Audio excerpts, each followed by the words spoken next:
The call came at 2:45 p.m., the chime on my office phone slicing through the afternoon lull. It was the school nurse. My 6-year-old daughter, Mia, had a soaring fever and needed to be picked up immediately.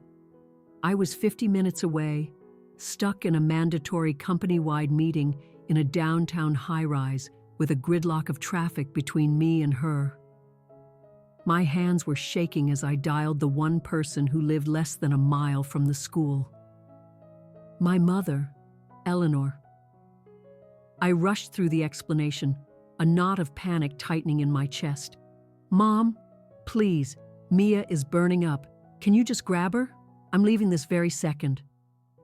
The silence that stretched on the other end of the line was thick and cold. Then, her voice as brittle as a frozen leaf. "I am not your chauffeur, Clara." Click. She didn't ask how high the fever was. She didn't care that I was trapped. She just hung up. It took me nearly 2 hours to get there. When I finally wheeled into the school's circular driveway, the grounds were deserted. The building was dark. There was only a single tiny figure perched on a freezing concrete bench near the pickup lane. Mia was huddled in her thin purple jacket, shivering, her eyes puffy and red from crying. She looked impossibly small against the vast gray school building. Seeing my sick little girl waiting alone in the biting cold because my own mother couldn't be troubled, that was it. That was the moment I stopped begging to be a good daughter and finally became a mother. Before we get into the heart of it, if you're enjoying this story, please hit the like button, subscribe to our channel, and let me know in the comments where you're tuning in from. I'd love to hear from you. I sat in my car, imprisoned by the sea of red tail lights, staring at the blank screen of my phone. My mother had just disconnected the call. "I am not your chauffeur." Those 6 words echoed in the cavern of my skull. They stung, of course, but the most sickening part was that I wasn't truly surprised. That was the awful, hollow truth. This was Eleanor Vance. This was my mother. I clutched the steering wheel, my knuckles turning a stark white. The traffic was a parking lot. I had a 50-minute drive ahead of me, 50 minutes to stew, 50 minutes to replay every single reason I should never have made that call. This wasn't a new chill in the air. It was the climate I was raised in. I can conjure a memory from when I was 6. I was in the backyard of our old house, a blur of motion, probably chasing a grasshopper or a dandelion seed. I don't recall the why. I remember tripping over the coiled green garden hose and landing hard on the rough concrete of the patio. Both my knees were instantly raw and bloody. The sight of the bright red welling up and spilling down my shins was terrifying. I screamed. I was 6 years old, hurt and scared. My mother was inside in the kitchen. The window over the sink was open. She didn't come running. She didn't gasp and rush to my side. She just stuck her head out. She was holding a blue and white checkered dish towel. "Clara, stop that racket," she said. Her tone wasn't angry, but it wasn't remotely kind either. It was flat, dismissive. "You're fine. Don't be so dramatic." "I'm bleeding," I wailed, cradling my legs. "Then go rinse it with the hose," she instructed. "If you track blood on the beige carpet, you'll be in for it." Then she slid the window shut. I remember sitting on the sun-warmed concrete, the cold hose water mingling with blood and grit. My sobs reduced to quiet hitches in my throat because I knew that any loud crying would only earn me her irritation. The lesson was etched into my young mind that day. Your pain is an inconvenience to others. Best to keep it to yourself. That lesson became a silent companion. My father, Richard, was a different kind of quiet. He never raised his voice, never told me to stop crying. But he also never came out to the patio. He was a man who valued tranquility above all else, including his own family. He'd arrive home from his accounting firm, slip off his loafers, and settle into his enormous brown leather armchair. He would unfold the newspaper, and it was like a wall rose up between him and the world. If my mother was in the kitchen, her voice cutting through the air, telling me my bangs made me look frumpy, or my latest test score wasn't quite good enough, Dad would just rustle the page. He heard her. I knew he did, but his active pretense of deafness was his shield. His silence taught me another lesson, just as powerful as my mother's words. You are utterly on your own. As I grew, I strived for perfection. I harbored a naive belief that if I could just be perfect, my mother would finally look at me with that soft, warm approval I saw other mothers give their daughters in the grocery store aisles. At 16, I achieved a nearly perfect report card, all A's except for a 98% in history. I placed it on the kitchen counter like an offering. 98 in history, she observed. So you missed a question. It's still an A, Mom, I said, a familiar tightness seizing my chest. It means you made a mistake, she replied, her eyes never leaving the cutting board. Don't get a big head, Clara. There's always someone out there who's smarter. A little humility goes a long way. She never said, great job. She never said, I'm so proud. She just located the single tiny imperfection and pressed on it. I went to college, I built a career, I got married. When that marriage crumbled 3 years ago, I was shattered. I needed my mom. I drove to their house, my face puffy and stained with tears. I sat at that same kitchen table and confessed that my husband was leaving me. She poured herself a fresh cup of coffee, took a deliberate sip, and regarded me over the rim of the mug. Well, she said, I've always thought you were a demanding person to live with, Clara. You're quite needy. Perhaps if you hadn't been so suffocating, he might have stayed. The words felt like a physical blow. I sat there completely stunned. My world was ending, my heart was splintered, and my own mother was telling me it was my fault for being needy. I just needed some comfort, Mom, I whispered. Oh, stop it, she said, flicking her hand as if batting away a gnat. Pull yourself together. Crying never solved a thing. It makes your face all blotchy and unattractive. That was Eleanor Vance. But then I had Mia. When I found out I was pregnant, I clung to a foolish, desperate hope. I thought a grandchild would change everything. People always say grandchildren melt even the coldest hearts. I pictured my mother holding this tiny, perfect little girl and finally letting the ice around her heart crack. I was wrong. I drove to their house for lunch every Saturday, every single week. I'd pack up Mia, the overflowing diaper bag, the assortment of toys, and make the 30-minute drive. I wanted them to have a relationship with their granddaughter. I wanted us to be a family. The visits were a carbon copy of one another. We'd arrive at 1 p.m. sharp. My dad would be on the couch watching a golf tournament.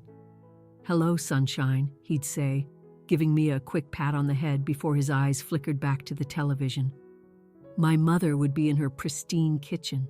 The entire house was so immaculate, it felt more like a showroom than a place where people actually lived. Shoes off. She'd command the moment we stepped inside. I just had the carpets professionally steamed. She wouldn't hug me. She'd peer at Mia. Is she getting sick? Her nose looks a little red. She's fine, Mom. It's just chilly outside. Well, keep her off the white sofa if her nose is running. Lunch was always delicious, but the conversation was a tightrope walk over a pit of vipers. Clara, have you put on a few pounds? She'd ask while passing the bread basket. Your face seems fuller.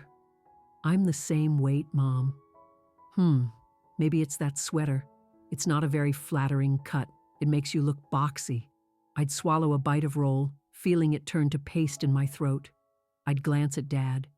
He'd be methodically cutting his roast beef, his gaze fixed on his plate. He never interjected, never Eleanor, that's enough, or Clara, you look lovely. He just ate his lunch. Mia would try to engage her. Grandma, look, I made a drawing for you. Mom would give it a cursory glance. That's nice, Mia. Don't set it on the wood table, though. The crayon might leave a mark. She never hung a drawing on her stainless steel refrigerator. She never asked what it was about. She treated Mia less like a granddaughter and more like a potentially messy house guest. But I kept going. I kept making that drive every Saturday. I kept initiating the calls. Why? Because I was desperate for a mother. I craved the mother I saw in movies and TV shows. I kept telling myself that if I just tried a little harder, if I was just a bit more pleasant, if I just held on long enough, she would finally change. I was protecting a delusion. I was lying to myself. I'd tell my friends, "Oh, Mom's just very particular. She shows affection in her own way." I'd tell Mia, "Grandma is just having a grumpy day today." For 33 years, I had been her apologist. I absorbed the 1,000 tiny cuts, the passive-aggressive insults, the deafening silences. I took it all because I was terrified of losing them. I was terrified of being a true orphan. But today, on this clogged highway, my well of excuses had run dry. The traffic lurched forward. I checked the clock. 3:50 p.m. Mia had been waiting for over an hour, sick, feverish, and my mother, comfortable in her warm, spotless house 5 minutes away, had said no. She wasn't busy. She was retired. She didn't have other plans. She just didn't want to be inconvenienced. I am not your chauffeur. It was never about a ride. I almost never asked her for help. Maybe once or twice a year for a true emergency. This was an emergency, and she had prioritized her afternoon routine over her granddaughter's well-being. A single hot tear escaped and slid down my cheek. I swiped it away with an angry hand. My mother's voice echoed in my head. "Don't be so dramatic. Crying makes you look ugly." "Shut up," I said aloud to the empty passenger seat. "Just shut up." I slammed my palm against the steering wheel. The anger was a welcome change from the grief. It was a clean, hot flame in my chest. I looked at my phone again. I considered calling my dad, but what would be the point? He'd just say, "Now, Clara, you know how your mother is." He would try to smooth things over. He wouldn't dare get in the car and go get Mia unless Eleanor gave him the green light. He was just as culpable. His passivity was its own form of cruelty. I was alone. I had always been alone. The realization was more jarring than a sudden stop in traffic. I had spent my entire life knocking on a locked door, trying to earn my way into a family that had no room for me. And now, my own daughter was paying the price for my denial. That was the thought that made my stomach clench. It was one thing for me to endure it. I was an adult. I had developed a thick skin. But Mia? Mia was only 6. Mia was pure innocence. Mia thought Grandma was just a little strict, but secretly nice. Today, Mia was learning the hard truth, and I hated my mother for being the one to teach her. I hated her for breaking my daughter's heart before it even had a chance to fully form. The traffic finally began to break. I stepped on the accelerator, weaving through lanes. I didn't care about the speed limit. I just had to get to my baby. It was almost 5 p.m. when I finally screeched into the school parking lot. The sun was setting, painting the winter sky in shades of bruised purple and angry orange. The air was frigid. My heart was a frantic bird beating against my ribs. The school looked desolate. The buses were long gone. The other parents' cars were gone. The playground was a ghost town. The lights in the classrooms were all out. I parked crookedly and leaped from the car, not even bothering with my coat.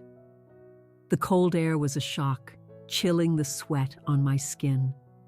I ran to the main entrance. The doors were locked. I pounded on the thick glass, and then I saw her. There was a concrete bench near the pickup loop, partially sheltered by a small overhang, but the wind was whipping right through it.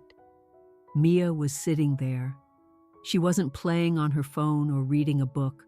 She was just sitting, her knees tucked tightly into her chest, her little purple backpack clutched to her stomach like a shield. Her head was bowed. A teacher, Miss Gable, was standing nearby. She had an expression of pure annoyance. She kept glancing at her watch, shifting from one foot to the other, blowing warm air into her cupped hands. She wasn't sitting with Mia. She was standing 5 feet away, guarding her like an unclaimed package. "Mia!" I screamed. Mia's head shot up. Her face was chalky white except for 2 bright, feverish red patches on her cheeks. Her eyes were glassy and wet. The moment she saw me, her brave little face crumbled. "Mommy!" She scrambled off the bench, wobbling on legs, stiff with cold, and ran toward me. I dropped to my knees on the cold asphalt, not caring about my work slacks. I opened my arms, and she collapsed into them. She was freezing. That is the detail that will be burned into my memory forever. Through her thin coat, I could feel her whole body trembling.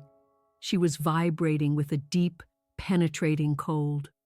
Her small hands, when they touched my neck, were like blocks of ice. "I'm sorry," I whispered into her hair, my voice thick. "I'm so sorry, baby. I got stuck. I'm so sorry." She began to cry, but it wasn't a loud, angry cry. It was a tired, defeated whimper. "My head hurts, Mommy, and I'm cold. I'm so cold." Ms. Gable strode over, her face a mask of relief at being freed of her duty. "Ms. Vance," she said sharply. "School was dismissed at 3 o'clock. The nurse left at 4. I've been waiting for an hour. We did try your emergency contact, but she informed us she was not available." She said it with a heavy dose of judgment, looking at me as if I were the worst, most negligent mother on the planet. "I know," I said, my voice shaking. I stood up, scooping Mia into my arms. Even though she was getting heavy, I was stuck in traffic. "My mother..." There was a miscommunication. I lied. It wasn't a miscommunication, it was a flat-out refusal. But even then, standing in the freezing twilight with my sick child in my arms, I was still instinctively protecting Eleanor's image. "Well," Ms. Gable said, buttoning her coat to her chin, "I suggest you update your emergency contacts. We can't have staff waiting this late. It is against district policy." "It won't happen again," I said, and I meant it with every fiber of my being. It would never, ever happen again. I carried Mia to the car. She was a dead weight in my arms. I buckled her into her booster seat, where she immediately curled into a tight ball. I jumped into the driver's seat and blasted the heat, turning the dial as high as it would go, willing it to burn the chill out of the car. I reached back and put my hand on Mia's forehead. She was radiating heat. The fever was raging. "Mommy?" she whispered from the back seat. "Yes, baby? I'm right here. Why didn't Grandma come get me?" The question, so simple and innocent, hung in the heated air between us. I met her eyes in the rearview mirror. Her big, dark eyes were watching me, not with anger, but with pure confusion. She knew Grandma lived close. She knew Grandma had a car. She couldn't compute why she had been abandoned on a bench for 2 hours. I opened my mouth to lie. The old, familiar excuses were right there on the tip of my tongue, ready to jump out. Grandma was feeling sick. Grandma's car wouldn't start. Grandma didn't get the message. I almost said it. I almost smoothed it over, the way I always did, painting over the cracks to keep the family portrait looking pleasant. But then I heard Eleanor's voice in my head. "I am not your chauffeur." I saw the teacher's judgmental face. I pictured Mia shivering on that bench. Something inside me didn't just snap, it disintegrated. It was the quiet, final sound of a thick, frayed rope giving way after holding too much weight for too long. I realized in that moment that if I lied to Mia now, I was teaching her that this was acceptable. If I made excuses for my mother's cruelty, I was teaching my daughter that it was okay for people to treat her this way.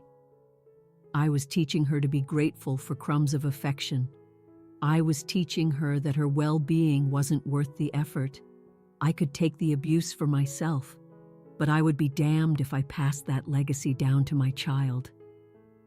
"I don't know, honey," I said, my voice soft but clear. I chose a version of the truth. Grandma decided not to come. Mia was quiet for a long time as the heater roared, filling the small car with a suffocatingly hot, dry air. "Oh," she finally said, just that one word. Then in a tiny voice she whispered, "Can we go home now?" "Yes," I said, swallowing a sob. "We're going home, just us." We drove home in the dark. I stopped at a 24-hour pharmacy for children's Motrin and a bottle of purple Gatorade. I carried her into our little apartment, changed her into her favorite unicorn pajamas, and tucked her into bed. I sat beside her in the darkness, stroking her hair until her breathing evened out into a heavy, raspy sleep. She was warm now. She was safe. I went into the kitchen. The silence of the apartment was absolute. My phone was on the counter where I'd left it. I picked it up. There were no missed calls, no texts. My mother hadn't called to see if I'd ever made it to the school. She hadn't called to ask if Mia was okay. My father hadn't called either. They were probably at home, eating their dinner, maybe watching a game show. They were warm. They were comfortable. They simply didn't care. I stared at the contact name on my screen, Mom.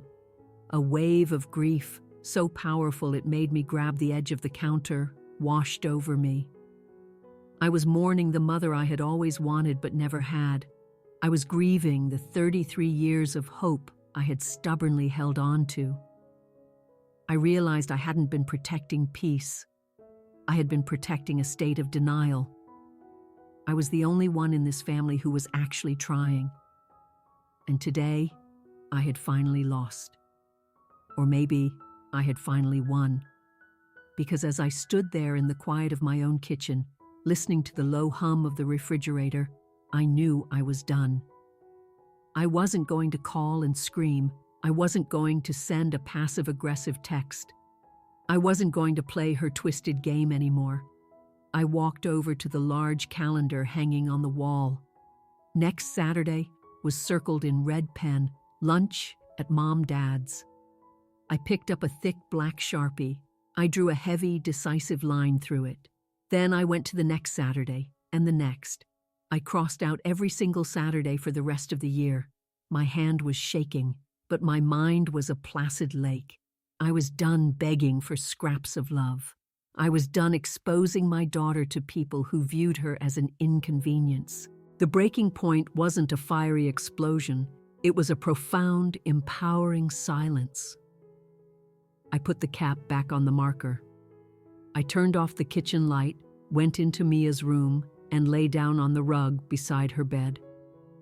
I reached through the rails and held her small, warm hand. "I've got you," I whispered into the sleeping darkness. "I've got you, and that's enough." And for the first time in my entire life, I actually believed it. 3 days passed. For the first time in my adult life, I didn't call my mother. I sent no follow-up text to apologize for misunderstanding her. I didn't send a cute picture of Mia to try and manipulate her into feeling a shred of guilt. I just stopped. The silence was deafening at first. I was so conditioned to the constant static of my family, the criticism, the expectations, the endless tightrope walk. Without it, my small apartment felt different. It felt calm. Mia's fever broke on Wednesday, and she was back to her bouncy self by Thursday. We built a fort out of blankets and chairs in the living room. We watched animated movies and ate grilled cheese. For 3 solid days, it was just the two of us, and it was genuinely peaceful. But my phone didn't stay quiet for long. It began on Tuesday night. My father was the first to call. I let it go to voicemail. I listened to it later, huddled on the cool tile of the bathroom floor while Mia splashed in the tub. "Clara," his voice was weary. "Your mother has been trying to reach you. She says your phone is off. Give her a call, would you? She's getting agitated." He didn't ask about Mia, not a word about her health or what had happened. His only concern was managing his wife's mood. To him, my mother's feelings were the real emergency, not his granddaughter's fever. I deleted the message. On Wednesday, my Aunt Sarah called. She lived 2 states away, but she and my mother were joined at the hip, speaking daily. "Clara, honey, Eleanor tells me you're giving her the silent treatment. You know how she worries. Just give her a call. Life's too short to hold these kinds of grudges." I didn't delete that one. I saved it as a reminder of how deep the family delusion ran.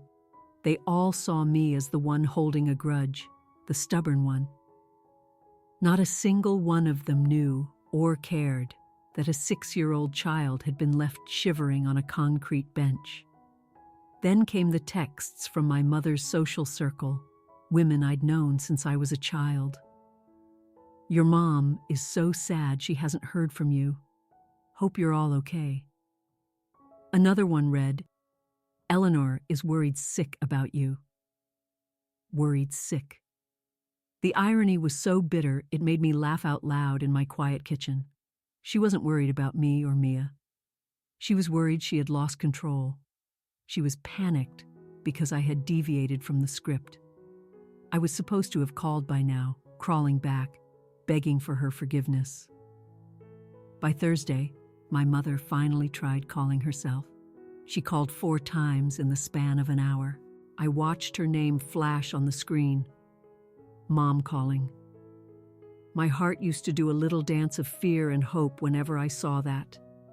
Maybe she's just calling to say hi. Maybe she's in a good mood. Now I just felt a profound numbness. I didn't block her number. I wanted to see her efforts. Each time the phone rang and I let it go silent, I felt a small bit of my own strength returning. It was like exercising a muscle that had atrophied.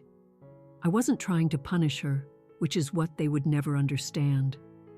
This silence wasn't a weapon. It was a shield. I was healing. I was detoxing from a 33-year-long addiction to pleasing a woman who was impossible to please. I looked over at my daughter, giggling at a cartoon on the TV, and realized she was happy. She hadn't asked about her grandmother once since that night. Mia didn't miss the casual critiques or the cold shoulder. She was fine, and if she was fine, I was fine. On Friday, I returned to work. I dropped Mia at school, walking her all the way to her classroom door. "If you feel even a tiny bit sick," I told her, looking her straight in the eye, "you tell your teacher to call me, and I will come. No matter what, okay?"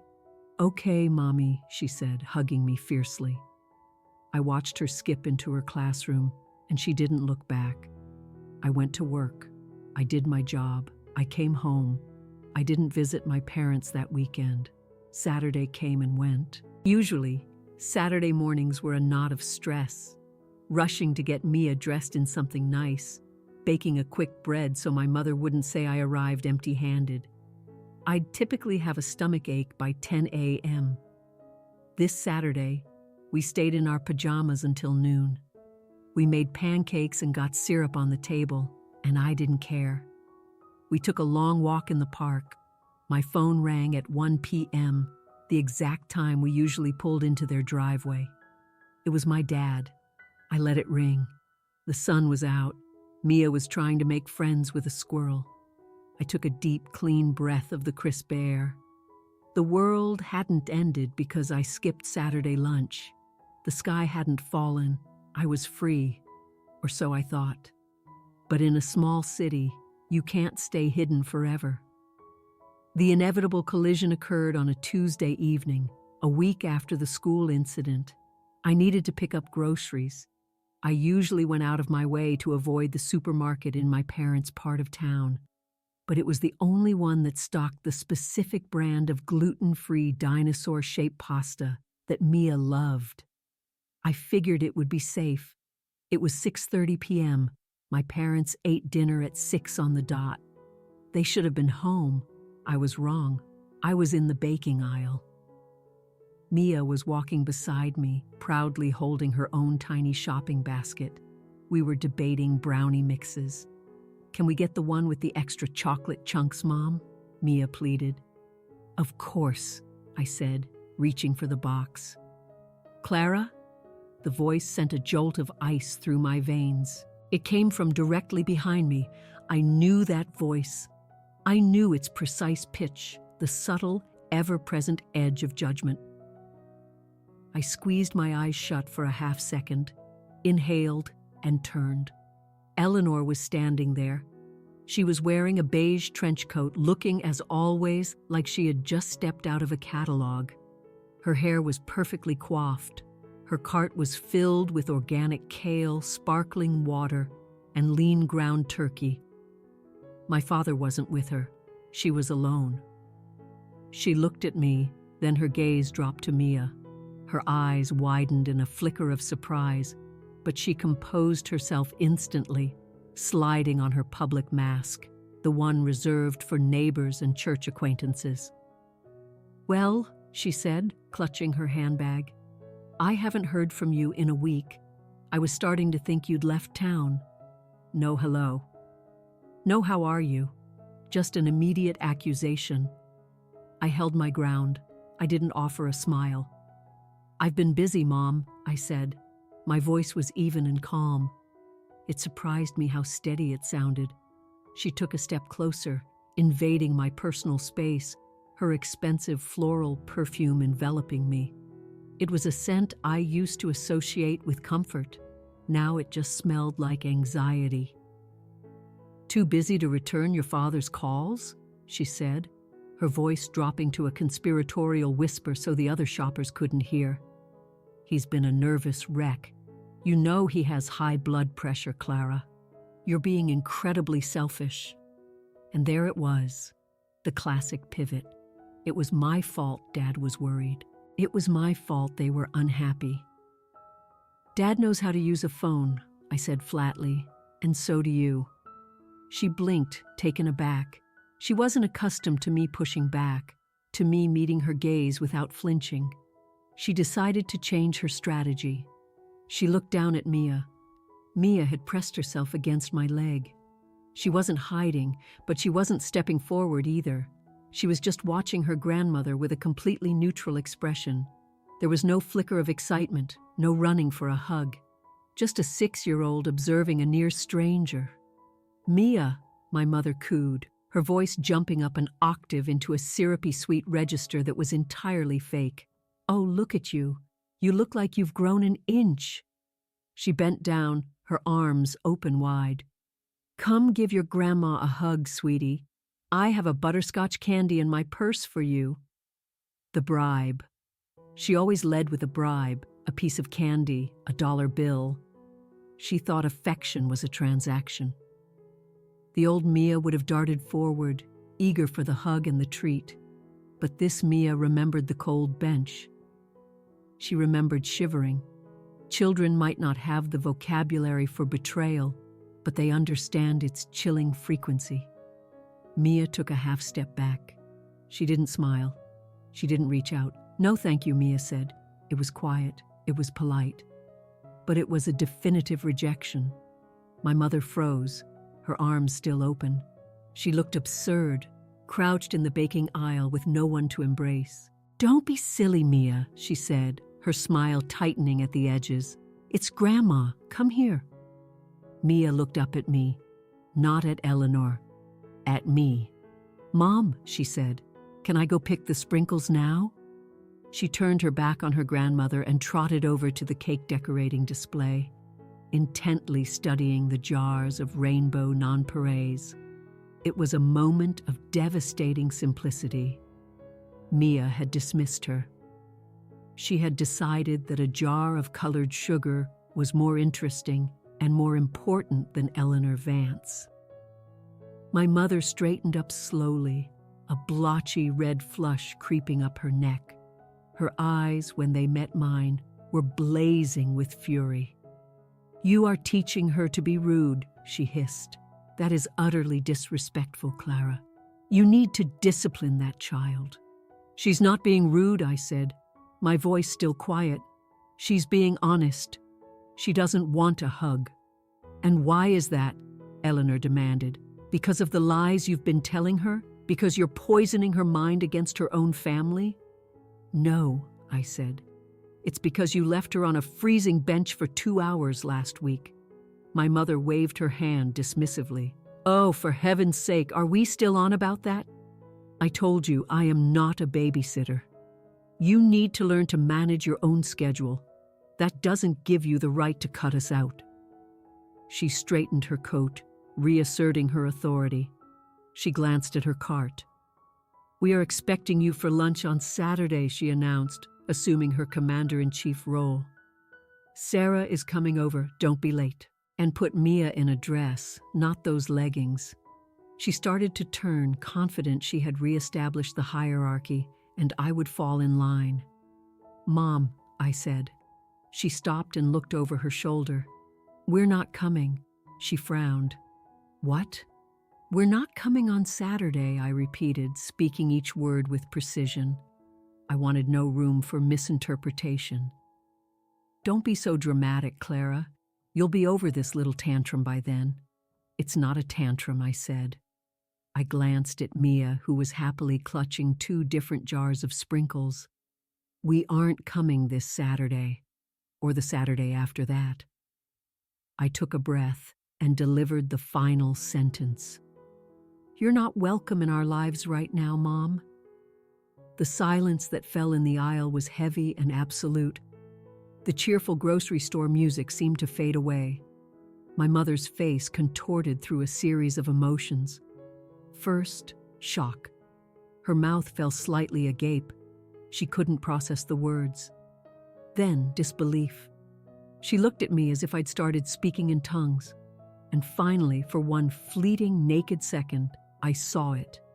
Fear. Real, genuine fear. She realized this wasn't a game. She realized her power had evaporated. She realized she was just an old woman with a cart full of kale, and her daughter and granddaughter were walking away from her. "You can't do that," she whispered. "I'm your mother." "I know," I said, "and I'm Mia's mother, and right now that's more important." I turned my back on her. "Come on, Mia," I called. "Let's go get those brownies." Mia ran over, tossing her sprinkles into our basket. We walked toward the front of the store. I could feel Eleanor's eyes boring into my back. I expected her to scream, to cause a public scene. But she didn't. She just stood there in the aisle, completely alone. My hands were trembling as I placed our items on the checkout belt. My heart was a drum solo against my ribs. I felt nauseous, but I also felt something else, something new. I felt tall. For the first time in my 33 years, I hadn't buckled. I hadn't apologized. I had drawn a line, and I was standing firmly on the other side of it with my daughter. I walked out into the cool night air, which felt good on my hot cheeks. "Was Grandma mad?" Mia asked as I buckled her in. "A little bit," I admitted. "That's okay," Mia said, staring out the window. "She's kind of always mad anyway." I got into the driver's seat and laughed. It was a real unrestrained laugh this time. "Yeah," I said. "She is." I started the car and pulled out of the parking lot. I didn't glance in the rearview mirror. I didn't check to see if she was watching from the store's entrance. I was done looking back. That night, my phone buzzed incessantly. It vibrated against the nightstand like an angry, trapped wasp. I knew who it was. The confrontation at the grocery store had lit a long fuse. My mother had gone home, undoubtedly spinning a tale for my father in which I had screamed at her, and Mia had thrown a tantrum. She would cast herself as the victim. It was the role she had perfected. I switched my phone to Do Not Disturb and went to sleep. The next morning, I listened to the voicemails over a cup of coffee. The kitchen was peaceful. Mia was eating a bowl of cereal, her legs swinging happily under the chair. The first message was from my father. "Clara, pick up your phone. Your mother is hysterical. She said you humiliated her in public. You need to call her and apologize right now. This has gone far enough." His voice was stern, the one he used when I was a teenager who'd missed curfew. He was trying to reassert his authority. He didn't ask for my side of the story. He just wanted the boat to stop rocking. The second message, left an hour later, was from him again. His tone had shifted. It was softer now, pleading. "Clara, please. You've made your point. Your mother is a wreck. She's been crying in her room all night. She won't eat. What do you want from us? Do you want to destroy this family?" I took a sip of my coffee. It tasted bitter. "What do you want from her?" I wanted a mother who would pick up her sick grandchild from school, but since that was impossible, I wanted nothing. I didn't call back. Then the flying monkeys arrived, the people a toxic person enlists to do their bidding. My cousin Sarah called. Sarah was 5 years my senior and had always been the good daughter in the extended family. She never rocked the boat. She lived her life in perfect alignment with what the family expected. "Clara," she said when I answered, "I heard what happened.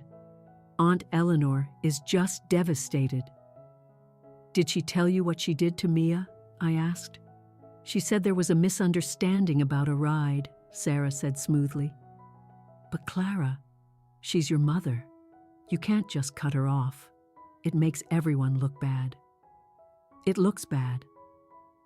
That was the family currency, appearances. It didn't matter if the foundation was rotting, as long as the exterior paint was fresh. "I'm not doing this for appearances, Sarah," I said. "I'm doing this for my daughter. I have to go now." I blocked Sarah's number. For a week, the pressure campaign intensified. They tried guilt, they tried anger, they tried shame. When none of it worked, they played their final card, the money. It came on a Thursday, in a thick cream-colored envelope with the return address of the family's law firm. I recognized the name of the attorney, Mr. Henderson. My hands shook slightly as I tore it open, not from fear, but from the sheer, soul-crushing predictability of it all. It was a formal letter.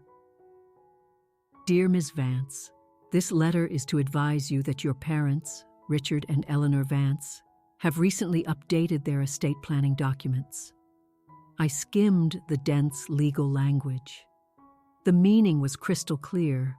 I had been removed as the executor of their will. I was no longer their healthcare proxy. And then, the final blow. The bulk of the estate, previously designated to Clara Vance, has been reallocated to a trust for the benefit of the extended family, to be managed by the new executor, Sarah Porter. They were disinheriting me, or at least they were threatening to. They were stripping me of any power and handing it to Sarah, the compliant one, the one who would never say no. I sat at my small kitchen table and stared at the document. My mother believed this would be the move that broke me. She thought I would come running, weeping, begging to be written back in.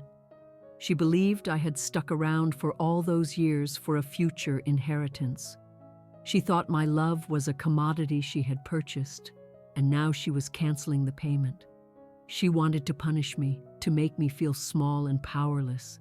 But as I reread the letter, I didn't feel small. I felt weightless. I started to laugh, a quiet chuckle at first, which grew into a full, cathartic laugh. She didn't get it. She truly, fundamentally did not get it. I didn't care about her money. I had a decent job. I had my little apartment. I paid my own bills. That inheritance was just another one of her strings, another way to jerk me back into line whenever I dared to step away. By cutting me out, she hadn't punished me. She had just cut the final string. She had set me free. I took the letter and walked to the trash can. I was about to toss it in, but I stopped. I went to my desk and filed it away in a folder labeled Family.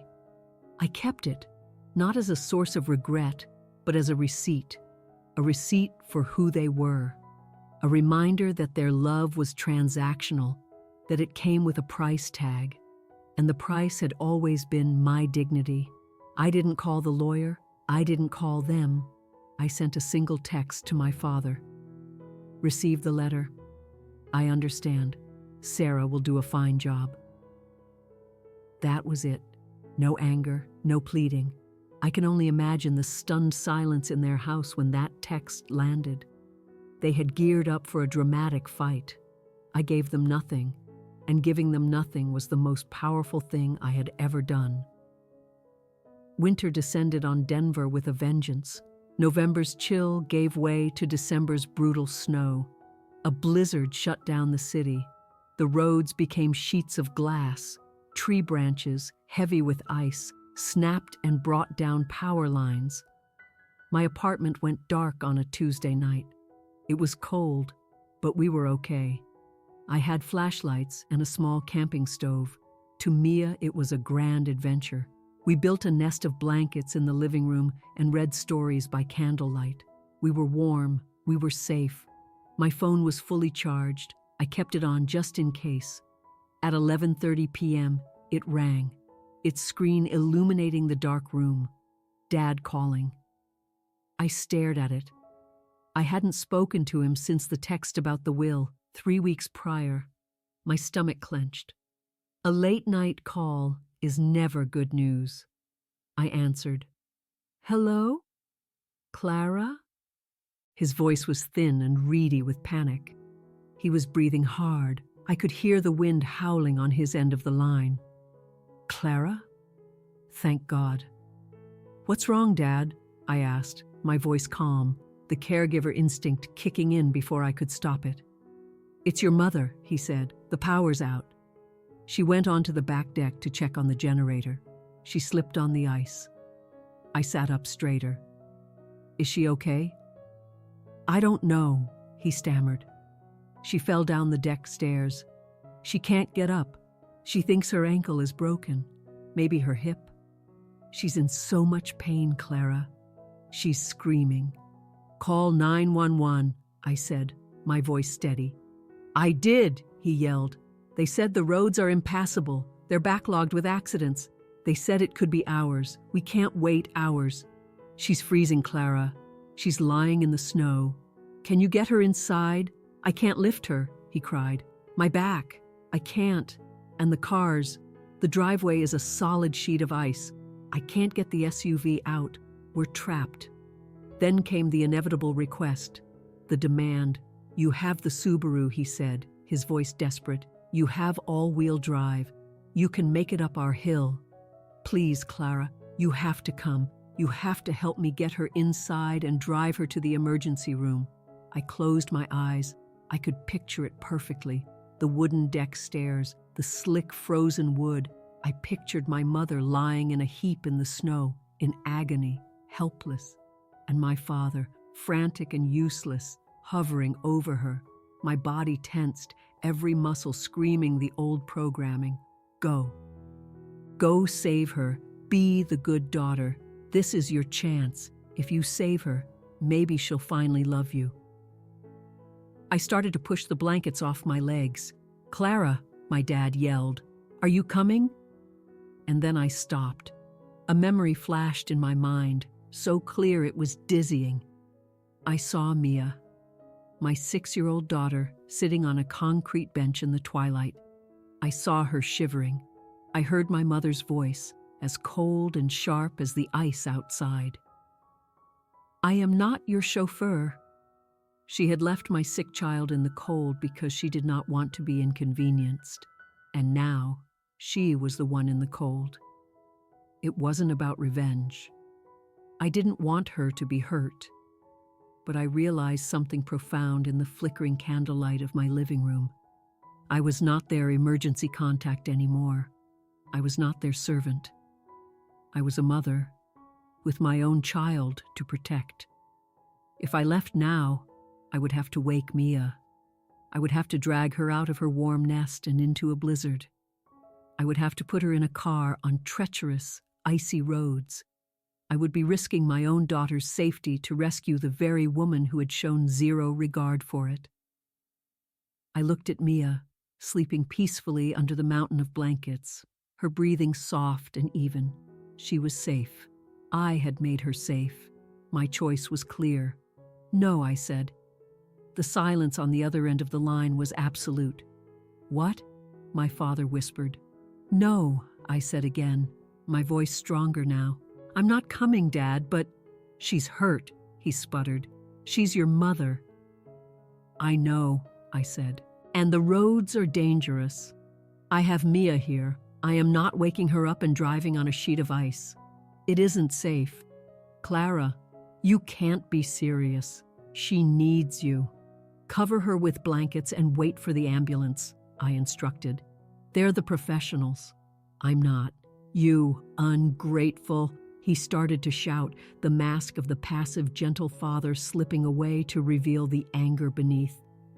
After everything we've done for you, if you don't get in your car right now, don't you even think about coming back here ever? Okay, I said. Good luck, Dad. I truly hope she's okay. I ended the call. I stared at the black screen. My heart was hammering, but it wasn't from guilt. It was the thrum of pure adrenaline. I had done it.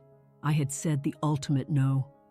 I braced myself for the crushing wave of guilt, the feeling of being a monster, but it never came. Instead, I felt reasonable, logical. Why should I risk my life, and more importantly, my child's life, for people who wouldn't lift a finger for me? A relationship is a two-way street. They had put up a road-closed sign on their side years ago. They couldn't demand that all traffic flow one way, only when it suited them. I turned my phone off completely. I lay back down on the floor next to Mia and pulled the quilt up to my chin. The wind howled, rattling the windows. Somewhere, miles away, my parents were dealing with the consequences of their own making. They were facing a crisis alone, just as they had forced me to do, time and time again. I reached out and rested my hand on Mia's back. She was so warm. I am not your chauffeur, I whispered into the darkness. And then, a small, miraculous smile touched my lips. I fell asleep. I slept a deep, dreamless sleep. For the first time in as long as I could remember, I didn't wake up with a knot of anxiety in my stomach. I slept the sleep of a woman who had finally set down a burden she was never meant to carry. The next morning, the sun emerged, its light sharp and brilliant on the icy landscape. I didn't call my parents. I checked the local news website. There were no reports of major incidents in their neighborhood. I knew the ambulance had eventually come. That was enough. I called Jess. Jess has been my best friend since college, and she's everything my mother is not. Warm, loud, messy, and fiercely kind. Get dressed, Jess commanded when I recounted the events of the night. We are getting you and Mia out of that apartment. The main roads are salted. We're going to the Science Museum. I hesitated. I don't know, Jess. No excuses. Mia needs to burn off some energy, and you need a latte that didn't come from a camping stove. I'll be there in 20. We went. It was exactly what we needed. The museum was a cacophony of joyful noise and bright lights. Mia ran from one exhibit to the next, her face a mask of pure delight. I hadn't seen her laugh with such uninhibited joy in weeks. Jess and I trailed behind her, sipping our coffees. You did the right thing, Jess said. her eyes on Mia. "You know that, don't you?" It felt harsh, I admitted. Leaving them like that. "They left you in the dark for 33 years, Clara," Jess said, putting a hand on my arm. "You didn't cause the emergency. You're not a paramedic. You're a mom. And look at her." She gestured toward Mia, who was staring up at a towering T-Rex skeleton, her mouth agape in wonder. She looked happy. She looked safe. "Yeah," I said, a real smile spreading across my face. "I see her." We stayed until closing. On the drive home, the setting sun painted the sky in shades of pink and gold. The car was warm and smelled like Jess's vanilla perfume. Mia hummed quietly in the back seat, half asleep. We were taking a back road, a shortcut to the highway that skirted my parents' neighborhood. As we rounded a curve, we saw it. A black SUV was pulled over, its front wheels sunk deep into a slushy snowbank on the shoulder. The tires were spinning uselessly, kicking up brown slush. I recognized the license plate instantly. It was my father's car. I slowed down, my heart leaping into my throat. They must have been coming from a follow-up doctor's appointment. I could see them inside. My father was gripping the steering wheel, his face a mask of frustration. My mother was in the passenger seat. I could see the bulky white cast on her leg, propped up on the dashboard. She looked smaller than I remembered, frailer. She wasn't the terrifying matriarch who had ruled my life. She was just an elderly woman with a broken leg, stuck in the snow. "Is that them?" Jess asked softly, slowing the car to a crawl. I stared. Our eyes met through the glass. My father saw me. He stopped yelling at the dashboard. His face went slack, a strange mixture of hope and shame. He raised a hand in a small, hesitant gesture. A wave? A plea? My mother turned her head. She saw me too. Her face was pale. There was no glare. She just looked tired. In the back, Mia stopped humming. "Mommy? Is that Grandpa's car?" I had a choice. I could tell Jess to pull over. I could get out, help them push, call a tow truck. I could open the door back up to them, right there on the side of that slushy road. I could fix it. But then I glanced in the rearview mirror at Mia. Her face was anxious. She didn't want to stop. I looked back at my parents. They had cell phones, they had roadside assistance, they were in a warm car, they were inconvenienced, not in danger. I realized that if I stopped, I would be teaching myself that my boundaries were meaningless. I would be teaching them that if they just waited long enough, I would always come back to rescue them. I took one more deep breath. "Keep driving, Jess," I said. Jess glanced at me, her eyebrows raised. "Are you sure?" "They have phones," I said. "They'll be fine." I met my father's eyes one last time. I didn't smile. I didn't wave. I just gave a single, slow nod. An acknowledgement, not a rescue. Jess pressed the accelerator. We drove past. I watched them in the side mirror, shrinking until they were just a black shape in a sea of white. And then they were gone. "Mommy, we didn't stop," Mia said. Her voice was a mix of confusion and relief. "No, baby," I said, turning to smile at her. "Grandpa and Grandma can figure it out. We're going home to make tacos." "Okay," she said, and went back to her song. I settled back in my seat. I waited for the guilt. I searched for it. But all I could find was peace. Weeks turned into a month. The snow melted, and the gray, dreary winter gave way to a damp, green Oregon spring. My life found a new, quieter rhythm. I didn't speak to my parents or my cousin. I focused on my work and on Mia. I even started a pottery class on Thursday nights. I was, for the first time, content. But family is never that simple. You can cut the cords, but you can't erase the connection entirely. One Tuesday evening in March, Mia and I were making tacos. As she was setting the table, she put down 2 plates, then paused, a fork held in midair. "Mom?" she asked. "Yeah, honey?" Do I still have a grandma? The question, so simple and yet so profound, hit me right in the chest. I turned down the heat on the stove and sat down next to her. Of course you do, I said gently. You have Grandma Eleanor and Grandpa Richard. But we never see them, she stated, putting the fork down. Did they die? No, I said quickly. No, sweetie, they didn't die. They're fine. Then why don't they like us anymore? I pulled her onto my lap.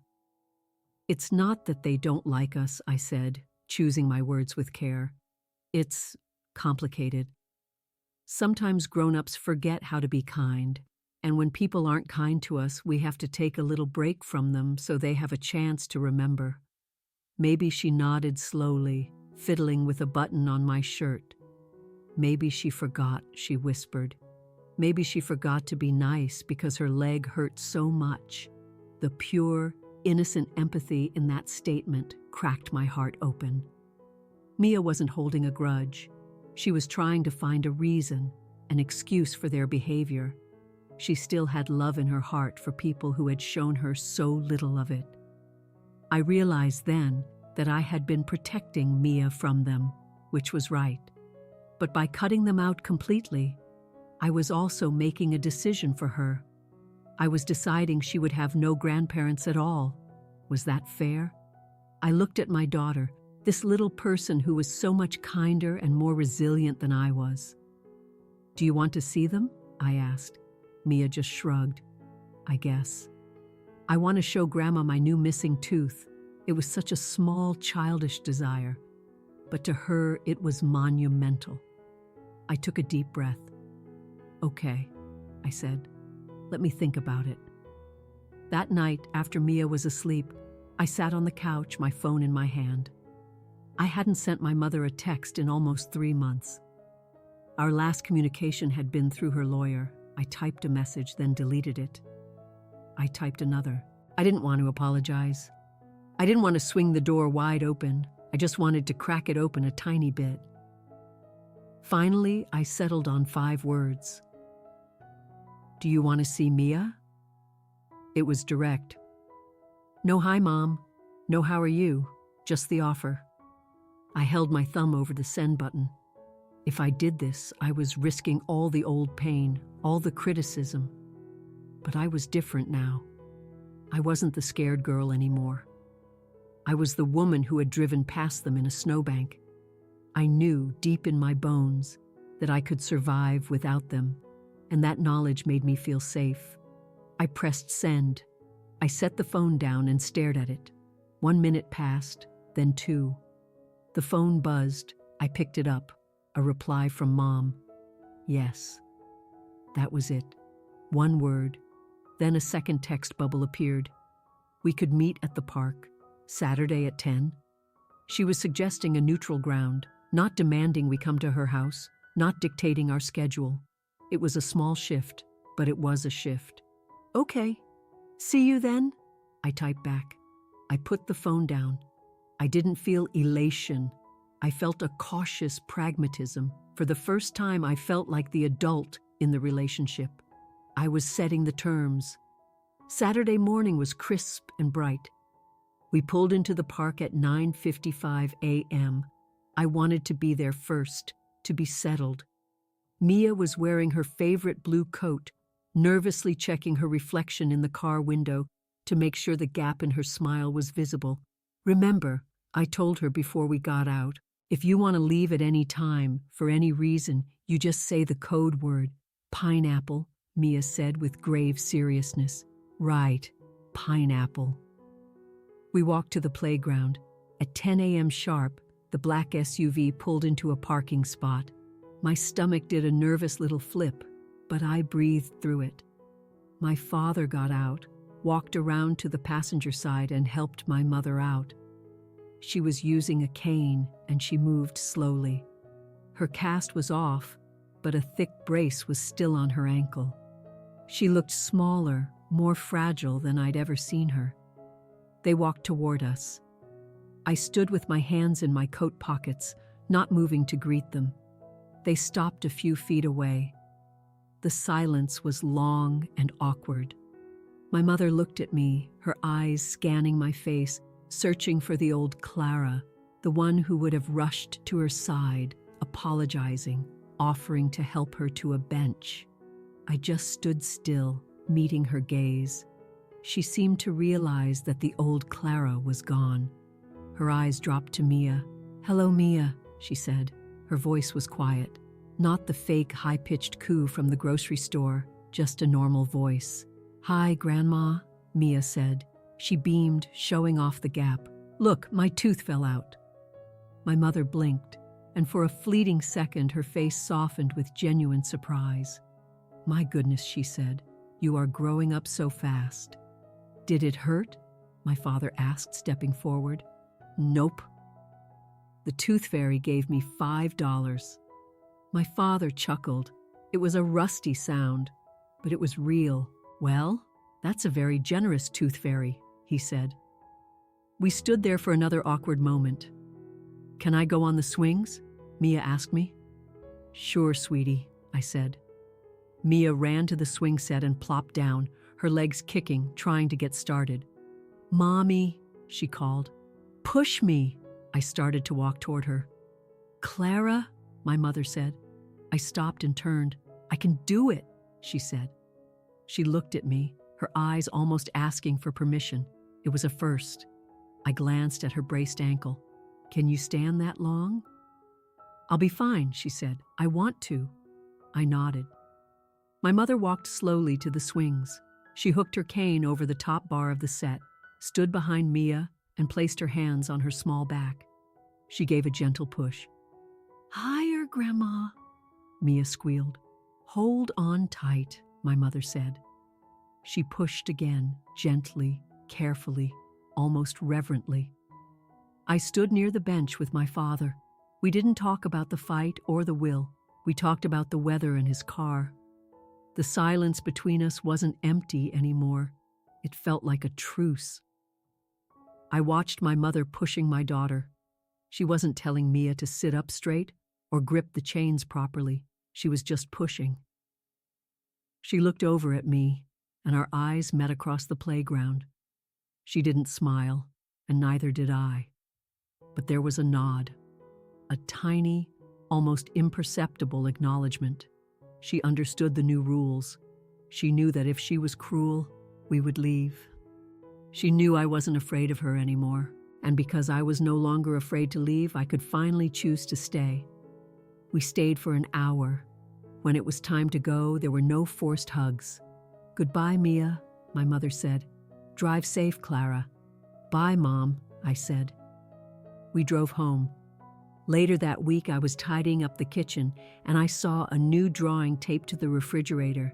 It was in crayon, 5 stick figures on a patch of green grass under a yellow sun. A tall one for me, a small one for Mia, a medium one for Grandpa, and one for Grandma, holding a little brown stick for her cane. Next to them was a swing set. It wasn't a masterpiece. The lines were wobbly. But for the first time in 33 years, I looked at a picture of my family, and I didn't feel sick to my stomach. It wasn't a storybook ending. My mother would likely always be a difficult person. My father would likely always be passive. But I was different. I had built a wall, and then I had installed a gate. I held the only key. I could open it when I chose, and I could lock it shut whenever I needed to. I touched the drawing on the fridge. "That's nice, honey," I said to the empty room, and it was enough.